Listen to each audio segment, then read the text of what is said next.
Part 2. Aliyah and Jon. Read by the author. "Please," Aliyah begged, tears coming from her eyes. "Tell me it's not true." She was in the living room with her sisters and mother. Nasir and their friends had left after they had heard the news. "Oh, my little flower," Miriam said. She was caressing Esmeralda's hair while holding Latifah's hand. 20 years of her married life went through her mind. She knew things weren't good in Musa. Mayor Abdullah Safar had been murdered some weeks ago. This had come as repercussions after Abdullah had orchestrated the bombing of the mountains in the road to Quetta.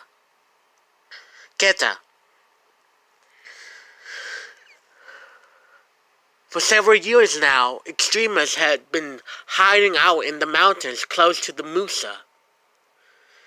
They had started in 1988, bombing downtown Musa in October 1988, killing nearly 2,000 people.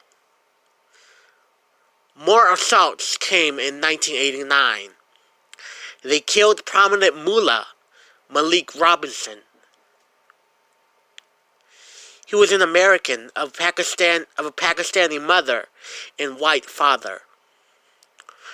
Robinson had preached about the dangers of extremism. He called for peace and for all the children of God, whether they be Christian, Jew, or Muslim, for them to put aside hatred for peace and love for one another.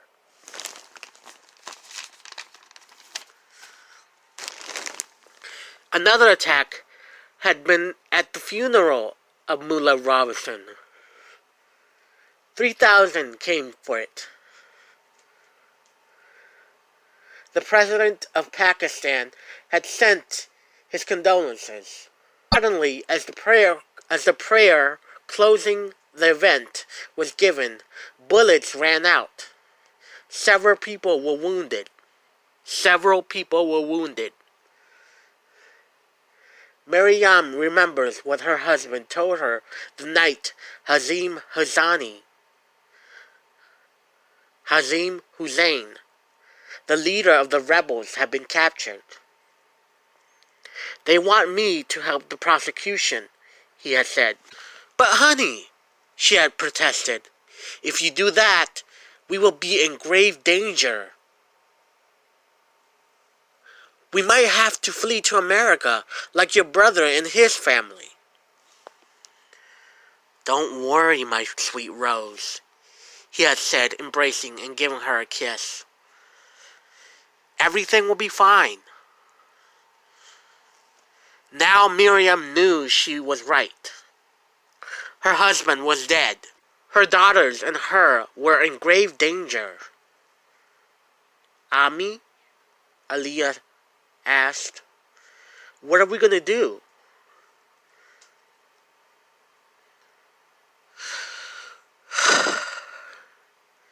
Miriam heaved a great sigh.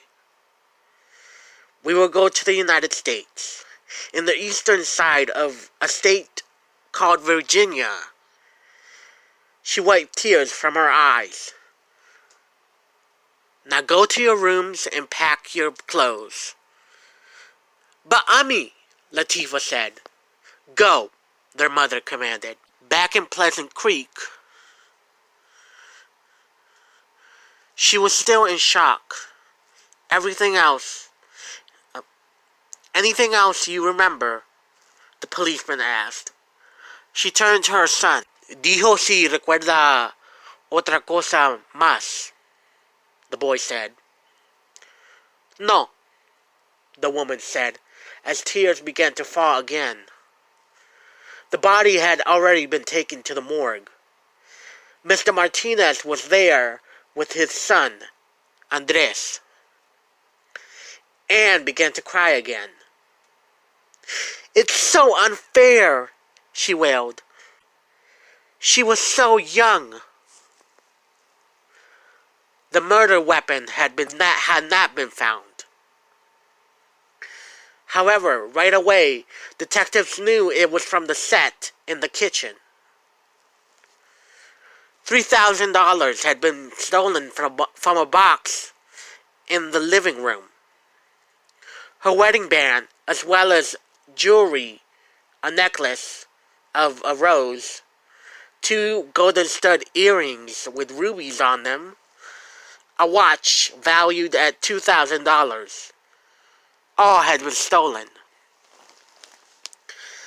The maid had found the body in a pool of blood in the living room. In panic, she ran away screaming. She bumped into Anne, who was coming from Romelio Huerta's shack. He was the caretaker of the gardens. The shack was located in the back of the mansion, behind the pool and in front of the entrance to the rose garden that John's parents had begun in 1991. John was on the floor clutching a photograph of him and his mother. "Don't worry," Anne said, embracing him. "Everything will be fine." Next day, Dulles International Airport. "What time did they say they would come?" Sarah asked her father. "Around 10, he said." They were both wearing black.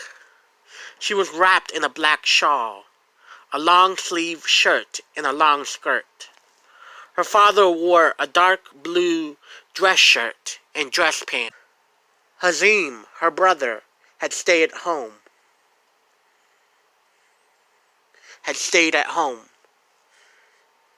It was Tuesday morning, April 27th, 1995.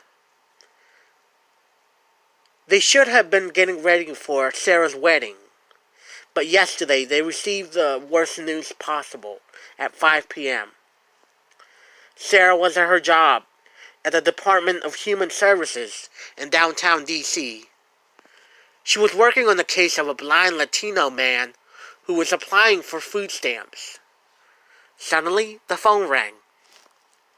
"Sarah Mustafa, case manager for DHS. How can I help you?" Let me do that again. "Oh, thank Allah, you answered." It was her mother, Seima. "Ami?" Sarah noticed her mother was crying. "What happened?" Sarah asked. "Your uncle is dead," her mother said.